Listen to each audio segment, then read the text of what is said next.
સવાલ નંબર 100, ખરેખર shark માછલીને cancer થાય છે? એનો જવાબ છે શાર્કને કેન્સર થતું નથી એવી માન્યતા મુખ્યત્વે 1990ના દાયકામાં પ્રકાશિત થયેલા એક પુસ્તક અને કેટલીક અધૂરી રિસર્ચ દ્વારા ફેલાઈ હતી. તે સમયે લોકો એવી ગલતફહેમીમાં હતા કે શાર્કનું કાર્ટિલેજ કેન્સરને અટકાવી શકે છે, જેના કારણે શાર્ક કાર્ટિલેજનું સપ્લિમેન્ટ વેચાણ શરૂ થયું, જેના કારણે લાખો શાર્ક એમને જીવ ગુમાવ્યો.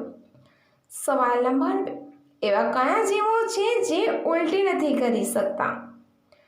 એનો જવાબ છે ઉંદરો, ખિસકોલી, ઘોડા, સસલા, નાના ગિની પિગ જેવા ક્યારેય ઉલટી કરી શકતા નથી. તેમના પેટની રચના એવી હોય છે કે ખાધેલો ખોરાક પાછો ઉપર આવી શકતો નથી.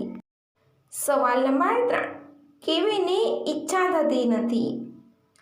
એનો જવાબ છે જે બીમાર હોય, જીવનથી કંટાળેલી હોય, બધી વસ્તુઓમાંથી મોહ ન રહ્યો હોય એવીની.